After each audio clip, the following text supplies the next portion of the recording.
हे hello everyone, नमस्कार। कैसे हो आप सभी? उम्मीद करता हूँ स्वस्थ होंगे, ठीक होंगे और साथ के साथ पढ़ाई कर रहे होंगे। फिर मैं यही बात बोलूंगा कि आपके बोर्ड के एग्जाम पास में आ रहे हैं, तो यही उम्मीद करूंगा कि आप पढ़ाई कर रहे होंगे मन लगाकर पूरी तरह से। ठीक है, तो उसी से रिलेटेड आज मैं फिर आपके लिए एक वीडियो लेके आया हूँ। और आज एक वीडियो ऐसी धमाकेदार वीडियो होने वाली है। आज की वीडियो में सिर्फ एक क्वेश्चन करेंगे और वो 95% बोल सकते हैं कि आपके एग्जाम के पॉइंट ऑफ व्यू से इंपॉर्टेंट है। इस क्वेश्चन को रट लेना, 95% चांस है इस बार इस क्वेश्चन के आने के। और क्वेश्चन किस चैप्टर से है? वो है हमारे सर्कल से। ठीक है, तो स्टार्ट करते हैं। उससे पहले मैं आपको एक चीज और बोलूंगा कि एक नेक्स्ट वीडियो में आपके लिए बहुत प्यारी सी वीडियो लेके आने वाला हूं। उसमें मैं आपको बताऊंगा कि आपके एग्जाम का कितना वेटेज है किस चैप्टर से, मींस किस चैप्टर से कितने मार्क्स का, कहां से कितने क्वेश्चन बन सकते हैं, या कौन सा चैप्टर जो है कितने मार्क्स का वहां से आएगा। ठीक है, तो उसके लिए आपको चैनल को सब्सक्राइब करना है ताकि जब वो वीडियो आए तो आपके पास नोटिफिकेशन आ जाए। तो चलो ज्यादा टाइम वेस्ट नहीं करते हुए क्वेश्चन देखते हैं। और क्वेश्चन क्या है? आपके एनसीईआरटी का एग्जाम्पल नंबर 2। इसलिए मैं बार बार आपको ये बोल रहा हूं, हर वीडियो में ये बोल रहा हूं कि आप एग्जाम में जाने से पहले एग्जाम्पल्स जरूर देखें। तो उसी से सर्कल का एग्जाम्पल नंबर 2 है, उसका हम सॉल्यूशन करने वाले हैं। और इसमें हमें प्रूफ करना है, कुछ आपको बताया हुआ है और उसको प्रूफ करके दिखाना है। ठीक है, तो ये क्वेश्चन आने के चांस क्यों है वो भी मैं आपको बताता हूं। देखो, आपके इस चैप्टर में थ्योरम फर्स्ट और थ्योरम नंबर 2, दो थ्योरम है सर्कल की स्टार्टिंग में। तो उन दोनों थ्योरम के बेस पे ये क्वेश्चन जो है होने वाला है। उन दोनों थ्योरम का यूज जो है इस क्वेश्चन के सॉल्यूशन में होने वाला है और उनका यूज होकर जो है ये प्रूफ होने वाला है। इसलिए जो ये है most most most important question है। तो मैं बस यही बोलूंगा लास्ट में कि क्वेश्चन को रट लो, घोल के पी जाओ, बार बार प्रैक्टिस कर कर करके। 95% चांस है, 100 में इसलिए नहीं बोल रहा क्योंकि पूरे चांस जो है किसी के नहीं होते हैं। तो 95% चांस जो है इस क्वेश्चन के आने के। तो चलो स्टार्ट करते हैं। देखो क्या दे रखा है, two tangents TP and TQ are drawn to a circle with centre O from an external point T. देखो, क्वेश्चन को भी पढ़ने का एक अलग से तरीका है। आप क्वेश्चन को जब पढ़ोगे ना तो आपको पता चल जाएगा कि आपको क्या गिवन दे रखा है और कैसे क्या करना है उसमें। देखो, सबसे पहले to tangents TP and TQ, आपको दो टेंजेंट दे रखे हैं टीपी एंड टीक्यू। कहां? सर्कल पे। और सर्कल का सेंटर दे रखा है कि उस सर्कल का सेंटर जो है ओ है। और वो दोनों टेंजेंट जो है कहां से है? टी पॉइंट से है। और टी पॉइंट एक एक्सटर्नल पॉइंट है। ठीक है, अब क्या करना है? प्रूव करना है। हमें क्या प्रूव करना है? ये देखो, हमें ये चीज प्रूव करनी है भाई, एंगल पी टी क्यू जो है वो twice of angle O P Q है। ठीक है, तो सबसे पहले हमारा काम होगा इसमें फिगर बनाना। तो हम फिगर बना लेते हैं। ये देखो, पूरा सर्कल बनाने की कोशिश करूंगा भाई, अगर नहीं भी बने तो कोई दिक्कत नहीं है, आप इसको सर्कल मान सकते हैं। देखो क्या बोल रखा है कि सर्कल दे रखा है, उसमें एक एक्सटर्नल पॉइंट है टी, वहां से हमारा टेंजेंट बन रहा है। मान लीजिए ये हमारा टी पॉइंट है और यहां से हम क्या बना रहे हैं? टेंजेंट बना रहे हैं। और ये इसको टच है भाई। ठीक है, टेंजेंट बनाया। और जो टेंजेंट है वो क्या क्या क्या है? टी पी है और क्यू है। मींस जो हमारा एक्सटर्नल पॉइंट है वो वाली टेंजेंट जो है क्यू पे सर्कल को टच कर रही है और पी पे टच कर रही है। और एक हमें ये क्या गिवन है कि हमारा जो सेंटर है वो ओ है। यहां तक क्लियर है? अब देखो कैसे प्रूव करना है। सबसे पहले गिवन लिख लेते हैं। लिख लूं? तो देखो, सबसे पहले हम गिवन लिखते हैं। गिवन क्या क्या दोस्तों? गिवन कुछ नहीं है, दो टेंजेंट दे रखी है, two tangents TP and T Q. ठीक है, विद 2 कर लेते ना, to a circle with centre O. ये चीज आपको लिखनी है गिवन में, ठीक है। फिर उसके बाद हम क्या करेंगे, इसमें कंस्ट्रक्शन करते हैं कुछ, ठीक है। क्या कंस्ट्रक्शन करना है, देखो मैं क्या करूंगा, जो सेंटर हमारा है ओ, उसको मैं ज्वाइन कर लेता हूं पी से, और पी को ज्वाइन कर लेता हूं मैं पॉइंट क्यू से, ठीक है। तो हम क्या करेंगे कंस्ट्रक्शन में, join centre O to point P, और एक चीज और क्या की हमने, and also join P to Q, ठीक है। ये हमने ज्वाइन कर लिया, यहां तक क्लियर है, कोई घबराने की बात नहीं है। सिर्फ हमने क्या किया, अभी तक जो गिवन था वो लिखा है, और जो हमने ज्वाइन किया है प्रूव करने के लिए, ये प्रूव करने के लिए उसको लिख लिया है। अब हम क्या करेंगे, प्रूफ। प्रूफ हम कैसे करेंगे, देखो सबसे पहले अगर मैं बात करूं तो ये देखो, टी पी या टीपी या पीटी बात सेम है। टीपी क्या हमारा टेंजेंट है, और टी क्यू हमारा देखो टेंजेंट है। तो थ्योरम है हमारी, उसमें क्या बोल रखा है, थ्योरम हमारी जो सेकंड नंबर की थ्योरम है सर्कल में, वो हमें ये कहती है कि किसी भी एक्सटर्नल पॉइंट से हमारे सर्कल पर कोई टेंजेंट बने सेम पॉइंट से सेम सर्कल पर, तो वो हमारे क्या होंगे दोस्तों, जल्दी बताओ, वो हमारे क्या होंगे, वो हमारे इक्वल होंगे। तो मैं ये बोल सकता हूं कि जो ये टीपी जो है वो टी क्यू के इक्वल है। क्लियर है। अब देखो, अब हम क्या करेंगे प्रूफ में, लेट करेंगे कुछ। क्या लेट करेंगे दोस्तों, मान लीजिए let angle P T Q, जो हमारा ये एंगल है पी टी क्यू, इसको मैं क्या मान लूंगा दोस्तों, एक्स मान लेते हैं। मान लो, अच्छी बात है, आगे काम आएगा। कोई भी चीज हम अपने मन से मानते हैं, हमारा मन बोलता है तो वो हमारे लिए अच्छा होता है, आगे कहीं ना कहीं लाइफ में काम आएगा। सेम ऐसे ही हम इसको एक्स मान रहे हैं तो ये हमें आगे काम आएगा। अब देखो करना क्या है, ध्यान से देखना। सेकंड थ्योरम मैंने क्या बताई थी, किसी भी एक्सटर्नल पॉइंट से सर्कल पर जो टेंजेंट बनती है वो आपस में इक्वल होती है। इससे पहले फर्स्ट थ्योरम हमें क्या कहती है, वो ये कहती है कि जो हमारा सर्कल का सेंटर है वो अगर हमारे किसी भी टेंजेंट को कट करती है तो वो हमेशा 90 डिग्री का एंगल बनाती है। ये बात आपको ध्यान में रखनी है, ठीक है। उससे पहले मैं ये बोल सकता हूं, इससे मैं ये बोल सकता हूं क्या, देखो जो हमारा टीपी है, टीपी और जो टीक्यू है वो इक्वल है, तो मैं ये बोल सकता हूं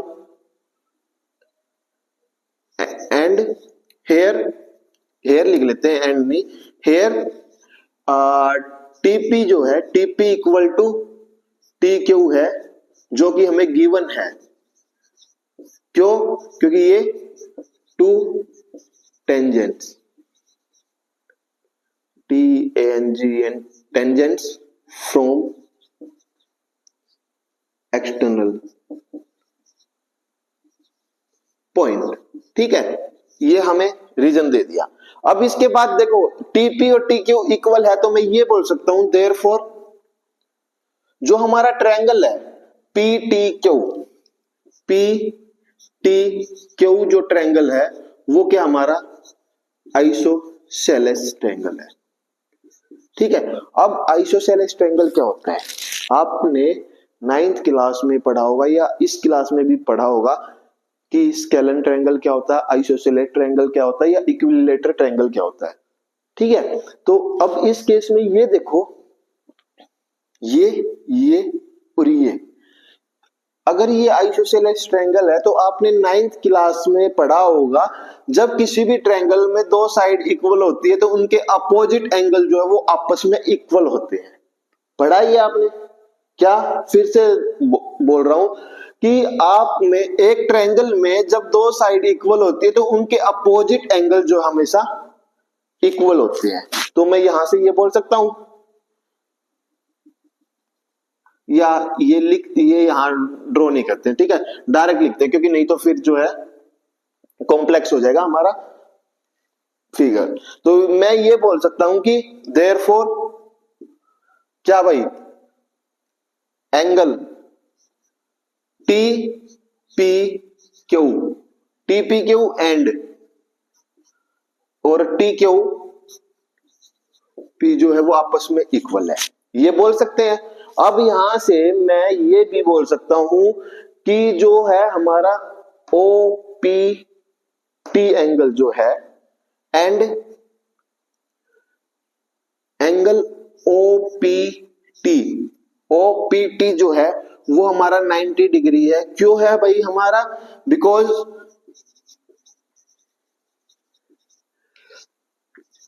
radii of circle makes 90 degree angle at tangent. ठीक है, ये इसका हम रीजन लिख देंगे। यहां से क्लियर है? अब इसके बाद देखो, हमें ये पता चल गया कि ये एंगल और ये एंगल इक्वल है, और हमें ये पता चल गया। अब हमें जो ये एंगल पता चला ना, इनको हम लिखते हैं कि ये किसके इक्वल है। तो देखो इनको मैं ये भी तो लिख सकता हूं कि एंगल टी पी क्यू और टी क्यू पी जो है वो किसके इक्वल है। जल्दी बताओ।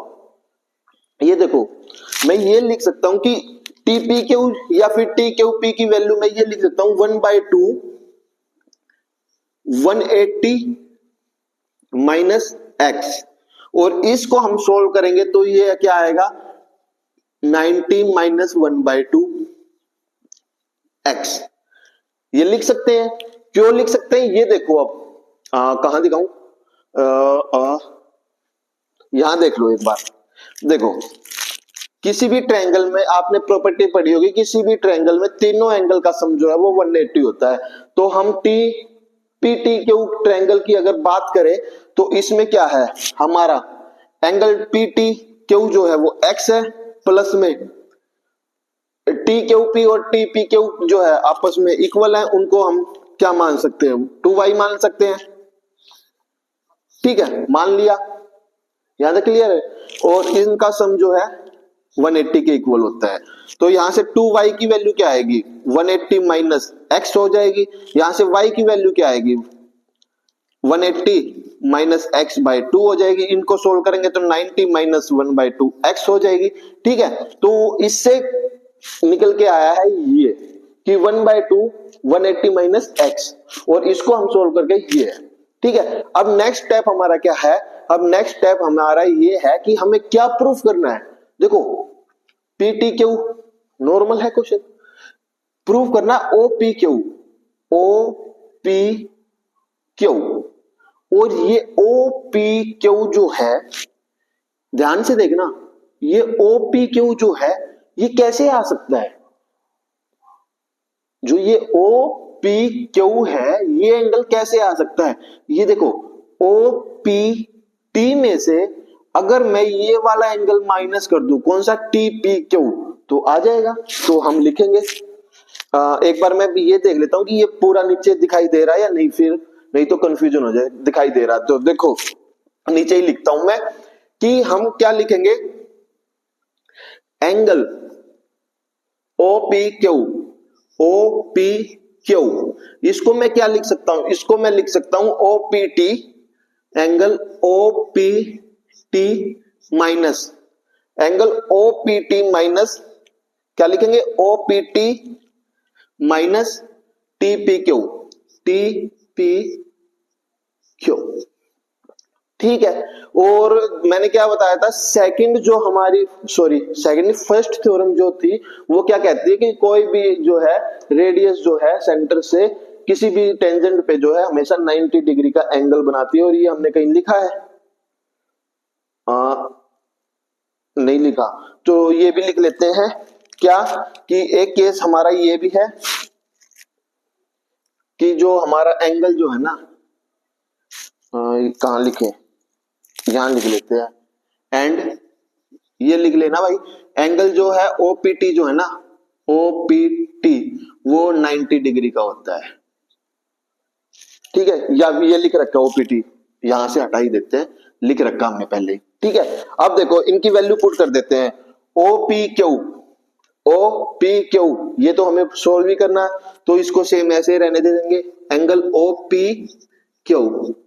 ओपीटी की वैल्यू क्या है, ओपीटी वो हमारा क्या है, ये देखो 90 डिग्री है, माइनस में एंगल, ये ऐसे कर लो, एंगल टीपी क्यू क्या है भाई, TP Q, TP Q, TP Q की वैल्यू हमने निकाली है, टीपी क्यू ये निकाली, कितनी है 90 माइनस में 1/2 एक्स। ठीक है, अब इसको हम यहां से सोल्व करेंगे तो angle OP Q equal to 90 minus 90 minus minus positive हो जाएगा और 1/2 एक्स, यहां से ये दोनों कैंसिल आउट हो जाएंगे, तो यहां आगे क्या निकल के आएगा, यहां हमारा निकल के आ रहा है angle OP Q equal to 1/2 X, और एक्स क्या हमने लेट किया था, देखो जो हमने लेट किया था वो हम वापस लिख देते हैं, एंगल पी क्यू। अब हम क्रॉस मल्टीप्लीकेशन करेंगे तो यहां से क्या आ जाएगा, twice of angle O P Q equal to angle P T Q, और यही जो है हमें क्या करना था, क्वेश्चन में प्रूफ करना था। ठीक है, आ गया समझ में। तो ये क्वेश्चन जो है ना बहुत ज्यादा इंपॉर्टेंट है, और इंपॉर्टेंट भी क्यों है, क्योंकि इसमें दोनों थ्योरम का जो है यूज हो रहा है। मैं आपको फिर से बोल रहा हूं, जितनी भी थ्योरम है उनका प्रूफ देख के जाना, और जितने भी क्वेश्चन है एग्जाम्पल में उनको 100% जो है ना रट के लेके जाना है, समझ के रट के कैसे भी उनको घोल के पी के फिर जाना है, क्योंकि बहुत ज्यादा इंपॉर्टेंट होते हैं एग्जाम्पल्स। अब मैं एक बार फिर से छोटा मोटा फिर से बता देता हूं, देखो कैसे क्या गया, सर्कल जो गिवन था वो लिखा, फिर इसमें जो है ये आपस में इक्वल होते हैं क्योंकि ये हमारी थ्योरम बोलती है, और किसी भी ट्रायंगल में जब दो साइड इक्वल होती है तो उनके अपोजिट एंगल्स जो है इक्वल होते हैं, तो उससे हमें ये निकल के आ गया था। फिर उसके बाद हमें एक थ्योरम और पता थी कि जो सेंटर से कोई भी रेडियस टेंजेंट पे जो है वो 90 डिग्री का एंगल बनाती है, तो उससे हमारा ये निकल के आ गया था। फिर हमने क्या किया था, फिर हमें जो प्रूफ करना था वो कैसे निकल सकता था, इस पूरे वाले एंगल में से अगर मैं ये वाला एंगल सब्ट्रैक्ट कर देता हूं तो हमारा ये आ जाएगा। तो फिर हमने कुछ नहीं किया, सिर्फ वैल्यू पुट की और आगे सोल्व करते गए। ठीक है, तो आई होप आपको ये समझ में आया होगा, और इस वीडियो को यहीं पे एंड करता हूं, और फिर से एक नई वीडियो लेके आऊंगा। नेक्स्ट वीडियो में मैं आपको ये बताने वाला हूं कि पूरा जो मतलब वेटेज जो है ना आपके एग्जाम का किस चैप्टर से कितना आता है, तो उस पे मैं वीडियो बनाने वाला हूं। ठीक है, तो उसके लिए इंतजार करना और चैनल को सब्सक्राइब कर देना। फिर से मिलते हैं नेक्स्ट वीडियो में एक मस्त से टॉपिक के साथ, तब तक के लिए tata, take care, bye bye.